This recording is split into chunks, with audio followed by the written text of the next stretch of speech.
Today on an all-new Dr. Phil, new clues surrounding the death of Princess Diana. I said, oh my God, there's a woman in the car. Why isn't anybody helping? The paparazzi caused the incident. It's provable that that's not the case. You believe that the police botched this investigation. I watched a crime scene being destroyed. This person that was inside that tunnel, he has never spoken about Princess Diana's death until now. Today's going to be a changing day in your life. You've never had anybody working harder to bring you to the threshold of change than right now. Now, people are fascinated with the royal family, obsessed with following their fairy tale lives, from their weddings and their babies to their fashion and alleged feuds. Take a look. I'm a crazy American in love with the royals. You love the royals? I've been following the royal family since the time I was about 6 years old. Royalty has always existed at a level above celebrity. Well, we will say congratulations from America, because we're very excited, too, for them. It is New York's most anticipated royal visit since Princess Diana first came here nearly 30 years ago. Britain's Princess Charlotte started her first day of school today, and she arrived with her family. Look at her right there with her brother. Their Royal Highnesses, the Duke and Duchess of Sussex, otherwise known as Prince Harry and Meghan Markle. It's history in the making. She has such good style. I think however she comes down the aisle, it's going to be fabulous. Some surprising royal news. Is there trouble brewing between the Fab Four? Kate Middleton gives birth. Prince William and his wife welcomed their third child into the world. It is time to take our first look at Prince Harry and Meghan's newborn son. I mean, I have the two best guys in the world, so I'm really happy. The royal family has been in celebration overdrive lately. The world celebrated Queen Elizabeth turning 93 years old at the Trooping the Color event. Princess Charlotte sticks out her tongue rather than wave to the crowd, knowing full well that press cameras were capturing it. Put those royal rift rumors to rest. Kate Middleton and Meghan Markle are bonding as moms. Both of them are making an effort to get along. Certainly Archie has brought them closer. Has Meghan Markle bashing finally gone too far? Social media went into overdrive with comments like, what kind of mother holds her baby like that? Music icon Elton John speaking out in support of friends Harry and Meghan. Elton, who was very close to Harry's mother, Princess Diana, called her one of my dearest friends, saying he felt a profound obligation to protect Harry and his family from what he said was unnecessary press intrusion. But of course, Meghan and Harry aren't the first royals to face scrutiny from the press and the public. Before Meghan and Harry, and before William and Kate, there was Diana, Princess of Wales, the People's Princess. When the shy school teacher wed Prince Charles, she was like a real-life Cinderella. It was in that moment, a moment many still remember, like it was just yesterday, that Lady Diana Spencer was crowned one of the most beloved figures in history. The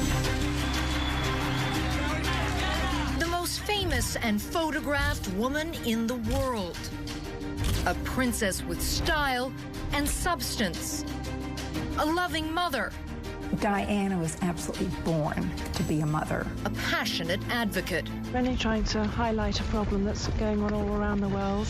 What admired me more about Diana was the way that she seriously attracted herself to those that really wanted her to do something and was genuinely interested. This wasn't a job of work just to tick the box, I've been to that charity. She made things work, made people feel special. Through it all, her every move scrutinized and scandalized. A woman who transcended celebrity and transformed a monarchy. I think the reason why the interest is still there is because that during her very short reign, Diana made such an impact on royal life. Her work, her appeal to people. Diana was a princess to me, like a big mum. She would go to children all over the world that needed somebody to love and hug. So she went. She gave them a lovely kiss and a hug, and that. Yeah. She made them feel special. But that attention, that royal fever took a dark turn, and the obsession imploded in 1997.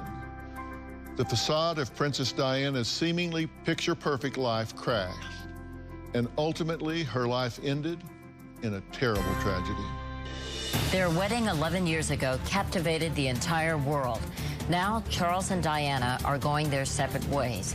She was just 20 years old when she married Prince Charles, but there were signs of trouble already in the relationship even before she walked down the aisle. They were only together 12 times before he proposed to her. It was apparent the newly engaged couple didn't know each other well in this awkward televised moment. And I suppose in love. Whatever in love means. Throughout her marriage and divorce, the princess had set off all kinds of emotions in the royal palace and the whole British nation. But no one was prepared for the sudden and tragic end. Princess Diana has been in a serious road accident in Paris. Princess Diana has been back on the front of the tabloids trumpeting her supposed romance with Dodi Al-Fayed. We have a flash here from the Press Association Newswire saying that Diana, Princess of Wales, has died in a car crash in Paris. The Mercedes saloon they were travelling in was no more than crumpled metal. It had careered from one side of the underpass to the other. The driver and Dodi Al-Fayed died at once. The security man and Diana initially both survived. They were brought here to the Pitié-Salpêtrière hospital, but such was the gravity of Diana's injuries, they pronounced her dead at 4 a.m. Paris time. The lives of Diana, Princess of Wales, Dodi Al-Fayed, her friend, and their driver had been snuffed out. At the scene, police impounded the motorbikes of paparazzi photographers, allegedly pursuing the princess's car in a high-speed chase. 7 men were arrested. A post-mortem has shown that Henry Paul was 3 times over the legal alcohol limit, the equivalent of drinking 8 glasses of wine or more. He was not a professional driver, but the deputy head of security at the Ritz Hotel. To the children of England, it is all very simple. She was loved, she is gone, and she will be very, very missed. She wasn't like a royal person. She was just like one of us. For all the ceremony and grandeur, it was in the end the simplest of things that was the most heartbreaking. A single white card bearing one word in Prince Harry's childish writing, Mummy. I would hate to lose my mum at that age. I feel really sorry for them. Today, we're taking a fresh look at Princess Diana's tragic death. For years, conspiracy theorists have questioned if it was an accident, as it was officially ruled, or if something more sinister may have occurred. Now, more than 20 years later, a private investigator claims to have uncovered new clues and new answers about the fiery car crash that killed the People's Princess. That's next. New witnesses, crucial new forensic tests, lost secret recordings of Diana herself. What do they reveal? No, it's fine. I've got so much to tell you. Tomorrow. Show number 3,000. Identical twins with eating disorders, and they have each gained... I'm Batman. You put it for sale, I have it now. You were kind of high during the taping. Yeah. I've been drinking hand sanitizer for 2 years. Your life really was on the line. Catch me outside, how about that? Dr. Phil 3000. Then on Wednesday. I've been ghosted over 8 times. So is it possible there's something you're doing? A ghost of Britney's past. Hey, Casper. Is here to tell all. All new Dr. Phil Wednesday. What do you think your mother would have thought of Meghan or said about Meghan? They'd be thick as thieves. Without question. I think she would be over the moon, jumping up and down, you know, so excited for me.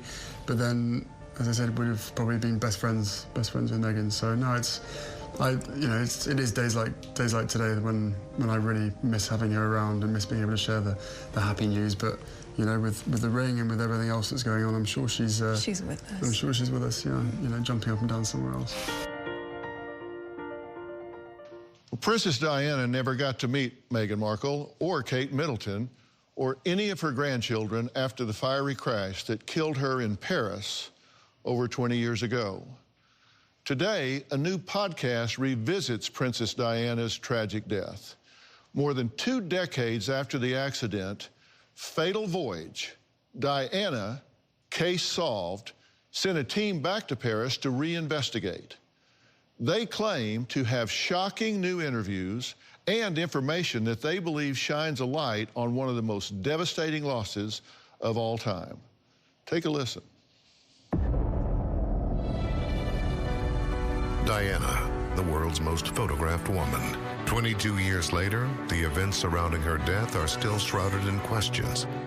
Diana made a great many enemies. The British establishment don't like rogue princesses. She prophesied her own death.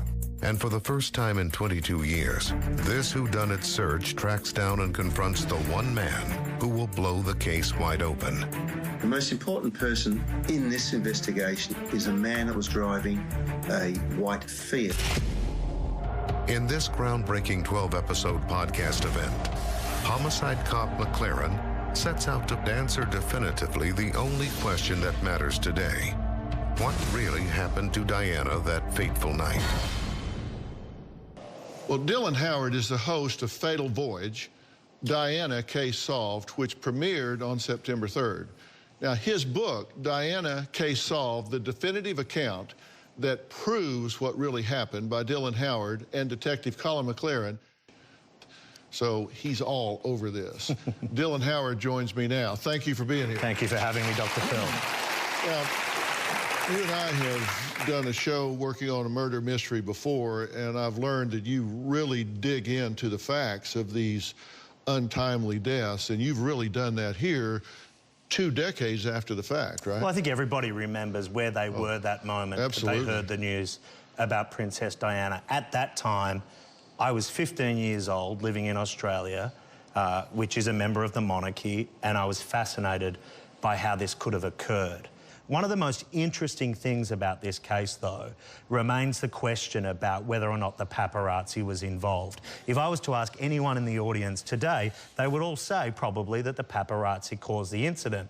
Well, we're here to tell you today that that simply is not the case, and it's provable that that's not the case. And you and I have talked about this, you know, what we first talked about it, 6 or 7 weeks ago. Until we had that conversation and you started sending me information, I 100% thought paparazzi was the causal effect to this crash. I believe that just from what I'd read in the media, and that's just simply not true. Well, what happened was we formed a special task force involving Detective Homicide Sergeant Colin McLaren, a former Victoria Police Detective Sergeant from Australia, and other forensic experts who revisited the scene, revisited all the evidence that has been accumulated, and identified somebody that was in the tunnel. Now, this person has been noted before, but has never before spoken. But on a journey to Paris, some 2 months ago, we spoke to him and we got some startling revelation.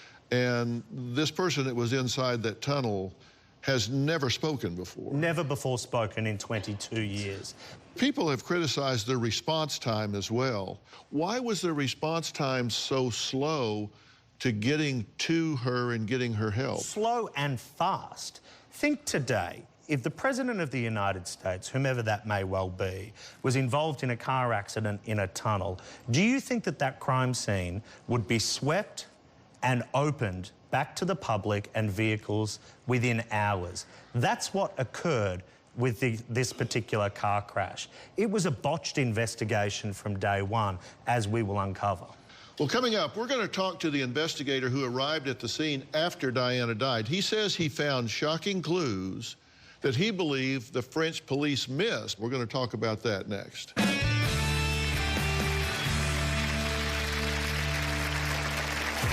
I watched a crime scene being destroyed, not preserved, and that shocked me. This is the single reason why here we are 22 years later trying to unravel the death of the most popular woman in the world. I discovered skid marks. My crime scene assessment told me very clearly there could only be 2 cars to make all these marks. Tomorrow on an all-new Dr. Phil. Show number 3,000! Twins with eating disorders, and they have each gained... I'm Batman. Catch me outside, how about that? Dr. Phil 3000. That's tomorrow. Princess Diana died tragically in a car crash in Paris in 1997, an Australian investigator watched the aftermath unfolding halfway across the world. Investigator Colin McLaren has handled countless high-profile cases in his career, and he says he thought the French police were botching every single step. He says he decided to take matters into his own hands and flew to Paris to investigate for himself. Take a look. At the time of Princess Diana's death, that as I watched on TV, I watched a crime scene being destroyed, not preserved. And that shocked me, that if the French police would allow such inept attention to this incredibly important crime scene. They just swept it up, brought in the hoses, dumped the Mercedes on the back of a truck and bounced it through the streets of Paris until it disappeared into the dark. This is the single reason why here we are 22 years later trying to unravel the death of the most popular woman in the world. So I booked a ticket and headed for Paris. When I got to the scene I noticed there was no traditional crime scene tape, but the interesting thing was I discovered skid marks as the road approaches the tunnel, and these 2 7.5 metre long skid marks. My crime scene assessment told me very clearly there could only be 2 cars to make all these marks. A few months later, there was a general announcement from the French police that there was 2 cars involved. There was a white Fiat Uno. All sorts of notices went out to all registered white Fiat Unos to present their cars to a police station.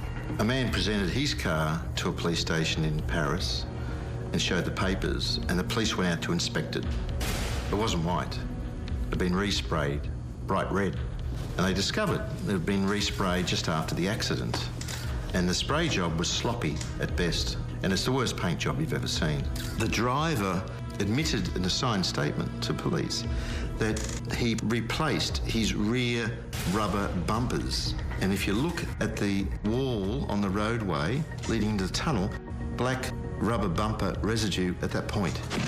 He's never outwardly admitted to being in the tunnel that night, but there's one thing I do know. In my belief, the driver of the white Fiat Uno was completely and utterly innocent to all of this. We've got a man out of control driving a black Mercedes-Benz full of drugs and full of alcohol. The Fiat Uno's completely innocent at that point where they touch.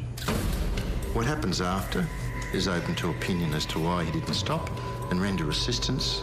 In the end, there was no disclosure from the police department that Lee Van Tan was the driver. Who is Lee Van Tan? You believe that the police botched this investigation. What made you think that to begin with? I turned the TV on, like many people in the audience, and saw this horror show unfold. And I'm expecting to see a crime scene, a textbook crime scene, because she was the most popular woman in the world. What I saw was a disaster.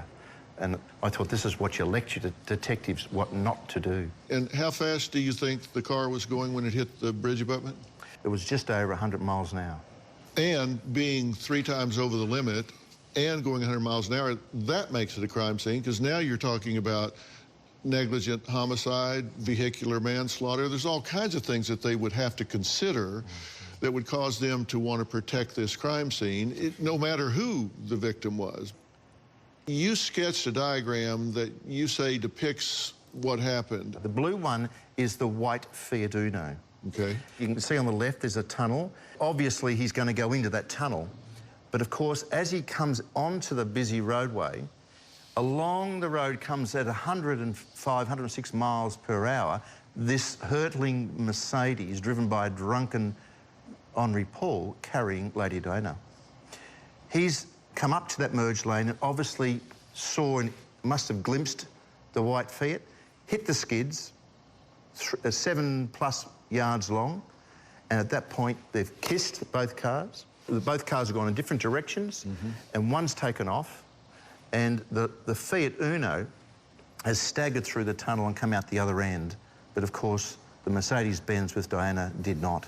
It's the 13th pillar. Yes, it's all over. So you photographed the skid marks and the tire residue, and that was very important to you in piecing this together, right? Absolutely, because it showed that there were skid marks from multiple vehicles.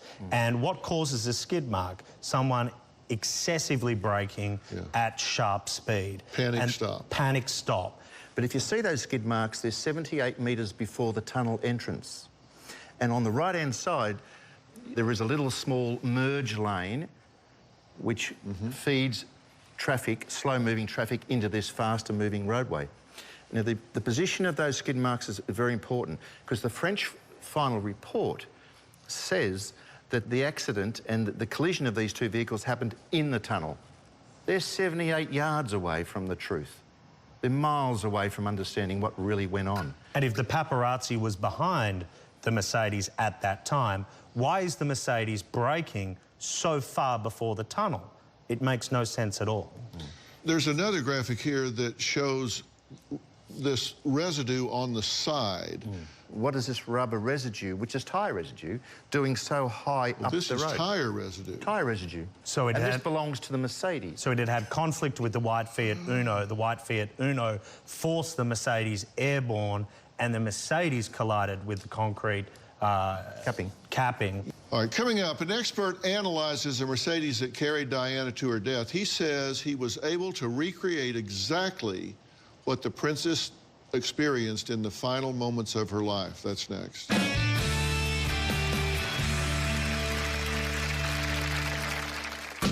There were so many rumours going about. The car doing 60 mile an hour. Were the paparazzi a feature in the accident? Were they involved? Were there oncoming lights that blinded the driver? When I saw the skid marks, two things stood out.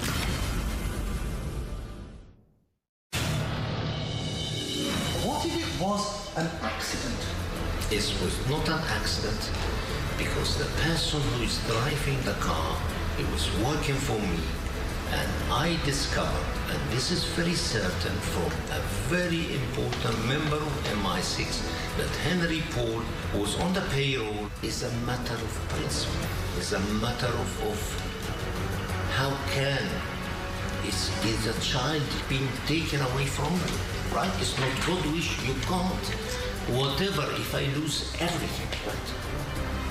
Just to get the gangster and the terrorist who have committed such a horrendous crime. I'm not doing also for me, but I'm doing also for the children of Diana.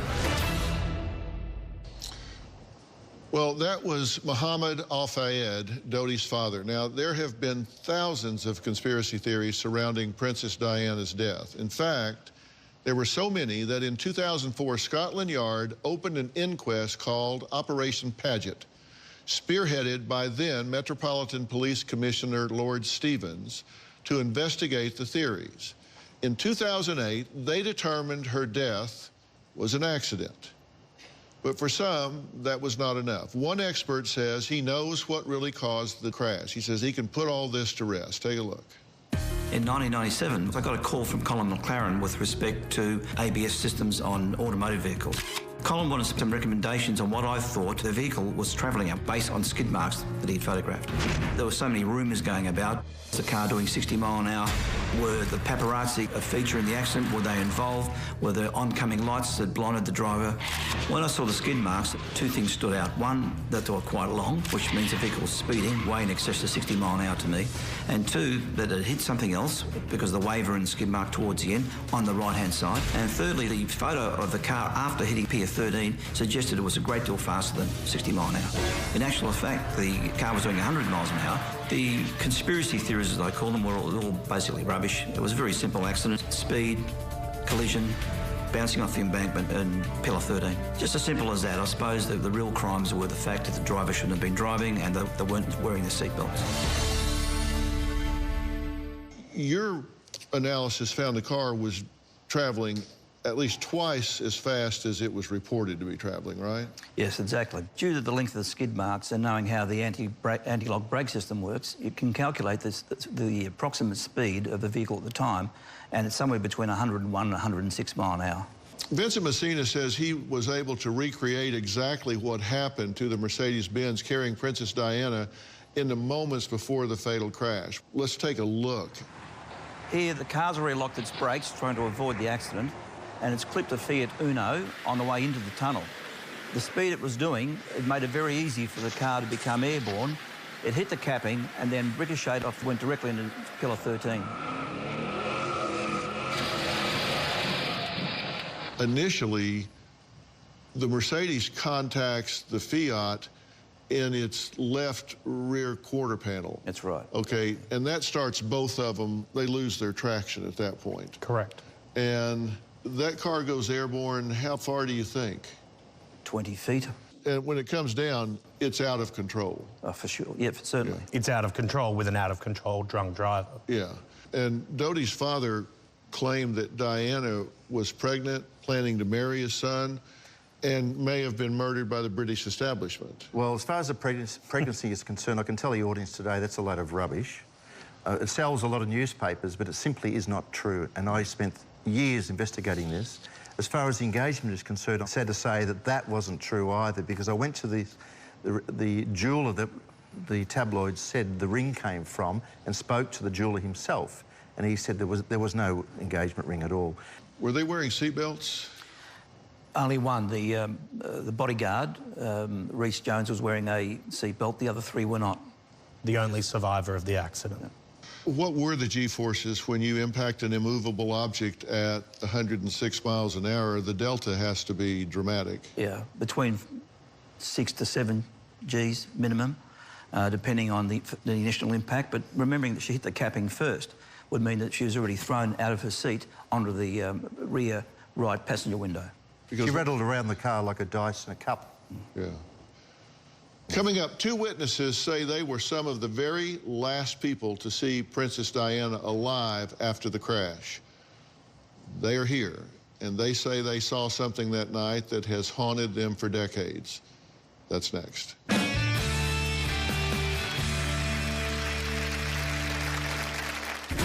There wasn't a single soul that we saw that was helping, assisting, doing anything. There were people who were taking picture after picture. The scene was unprotected, which blew my mind. It was beyond anything I'd ever seen, the worst of humanity that one can envision.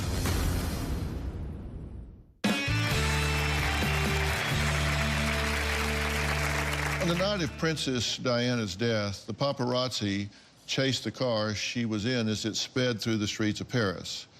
Now, they were desperate for a shot, any shot.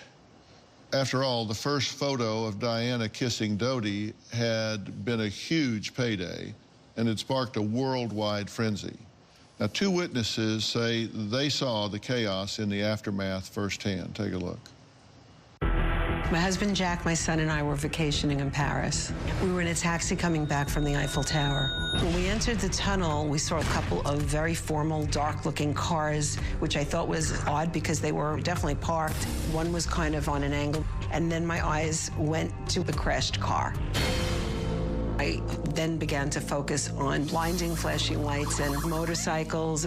I couldn't distinguish a front end of the car. It was more like an accordion. I noticed that there was a woman in the car. There wasn't a single soul that we saw that was helping, assisting, doing anything. There were people who were taking picture after picture. The scene was unprotected, which blew my mind. It was beyond anything I'd ever seen, the worst of humanity that one can envision. There were 2 policemen. They were jovial with each other. Just another day at the office kind of thing. No concern. My son said, how did the cops get here so fast? That's a piece of the puzzle right there, too. Everything was pretty well coordinated. It leads me to believe that there was so much more going on than just an accident. The next morning, I went to the concierge. I explained we saw a horrific car crash accident last night. And he looked at me and said, Madame, didn't you hear who was in the car? It was the Princess Diana. We're in total shock. That was a moment for me when I really realized that we have to tell this story to the police. No policeman under French jurisdiction wanted to talk to us. It's not just what I saw, which was tremendous as far as the position of the police and the paparazzi. It's police not reacting. The things that I would hear on television, inaccuracies that were beyond belief. They said that every witness was called back, and we knew that we weren't. It wasn't until CNN took us under their wing. They said, if you don't take the Firestone's deposition, Watch CNN tonight because we're going to do an expose on how the French police are totally botching this investigation. And it was agreed, finally, we will take their deposition. We ultimately found out that a deposition was disappeared for 10 years. The investigation was a sham. There were these dark forces, commands given by somebody to do something. I don't think Diana's death was an accident.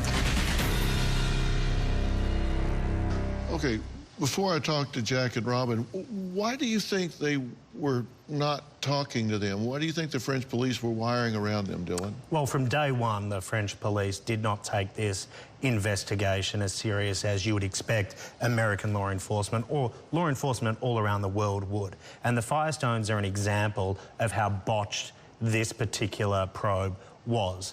So thank you both for being here. Take me through the moment that you were there. We were in a taxi cab coming back from the Eiffel Tower, and there was just lights everywhere. It was a blinding light where almost like your eyes start to flash. The car had clearly flipped and turned. The front end was like an accordion. It didn't resemble a car to me. I couldn't figure out how the car was in the same direction as us. The police officer that was there starts to get into a bit of a pushing match with one of the paparazzi. While that was taking place, another paparazzi ran around the police officer and the one that they were having a bit of an encounter with and wedged himself between the front of what was left of the car and put his camera and was taking pictures. There was no windshield, but just shooting relentlessly in the car. Our son, who was 12 at the time, was saying, "What? Is this like a movie? Like, what's going on here?" Jack, you knew what happened when you saw the car. It hit the abutment, right?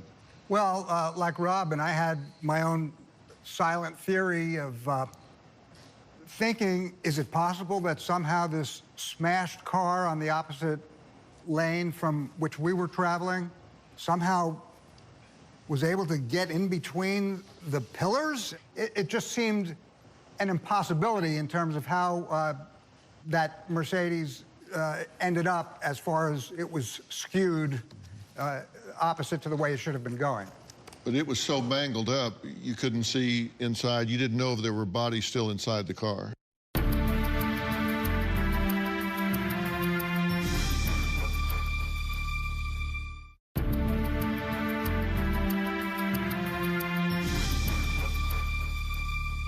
But it was so mangled up, you couldn't see inside. You didn't know if there were bodies still inside the car. Well, right. Yeah, but as we actually came right next to it, I'm basically fixated at what's happening and what are they taking pictures of. And at that moment, I saw a blonde-haired woman whose head was turned with bangs that looked like they were over her eyes. And at that minute, I said to my husband and my son, "Oh my God, there's a woman in the car. She must have been the driver, and it looks like she's got to be dead. What are they doing? What are they doing? Why isn't anybody helping? Why are they taking pictures of her?" It was just insane, and our son, clearly for his protection as well, I just said, "I just can't believe what I'm seeing," and felt like we should say something to the taxi driver. Should I get out and try to help? It was nothing rational at that point that was going through. It was more the compassionate that was going through. Those photos, Dr. Phil, to corroborate what Robin says, were shopped to media moguls around the world whilst Diana was still inside the mangled Mercedes. It wasn't until she was declared dead that those photos were taken off the market. They do still exist. Some paparazzi agencies claim to have them locked away in vaults. Obviously, law enforcement has them. But it raises just an awful spectre of the fact that these paparazzos, once the crash had occurred, they caught up and their first intent was to take photos. Well, you've written a book called Chasing Diana about your experience, and so I thank you for sharing your observations with us, and I think that book has got to be a very interesting read. Coming up, as we said earlier, a white Fiat was spotted leaving the tunnel just moments after Diana's crash. who was driving that car. Dylan and Colin say they know, and they found him. We're going to talk about that when we come back.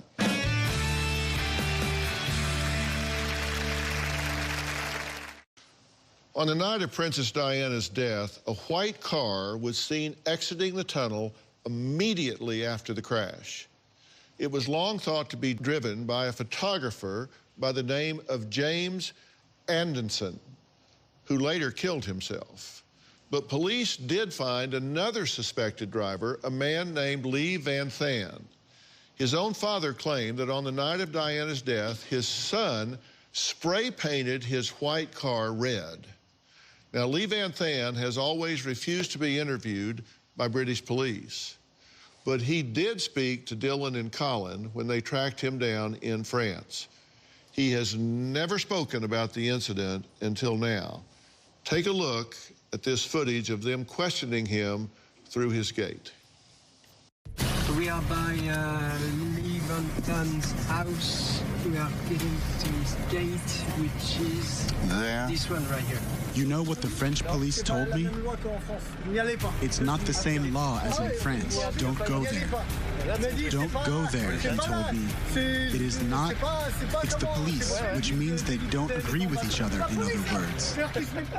The fact that he said that French authorities told him not to say anything suggests to me that there is a conspiracy of silence.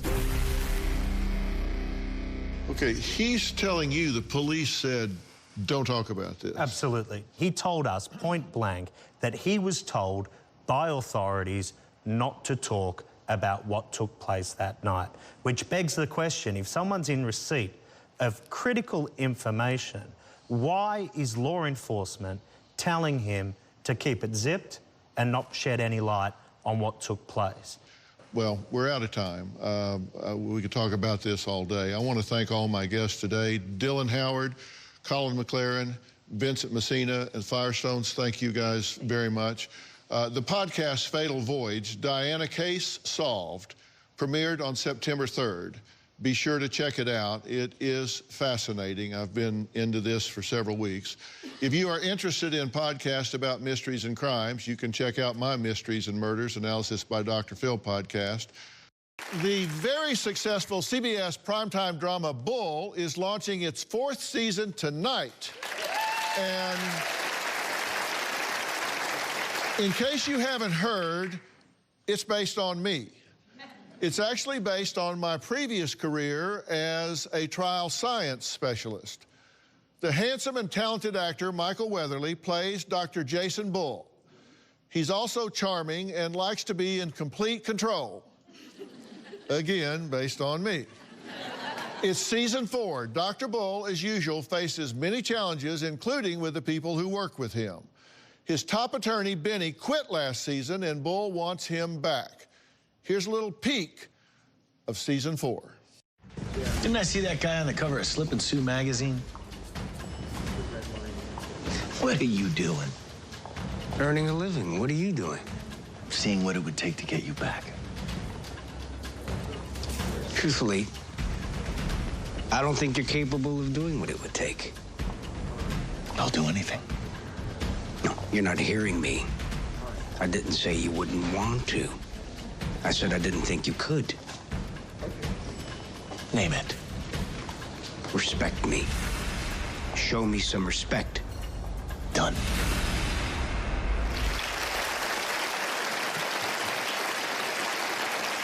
Well, is it done? Can he be more respectful? Well, you'll have to tune in to see. Look, I'm really proud of this series. And audience, in case you missed an episode or two last season, I have a surprise for you. You're all going home with the entire season 3 DVD box set that even includes an hour of special features. You do not want to miss the new season of Bull. Season 4 premieres tonight on CBS at 10 p.m., 9 Central. So be sure and tune in. This is really interesting. It shows you some things about the litigation arena that I'll bet you don't know go on, but they definitely do. Thank you. We'll see you next time. Sure, thank you so much.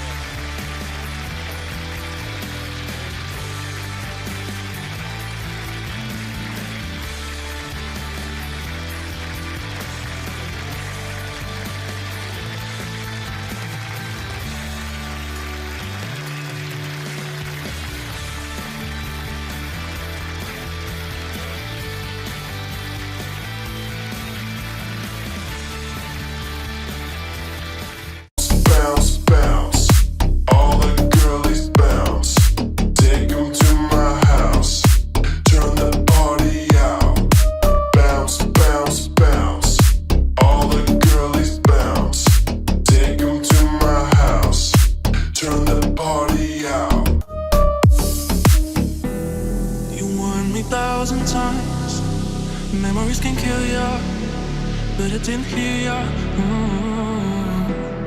I thought that I could fly, but woke up on the asphalt. I swear there was the last time. I've always been naive,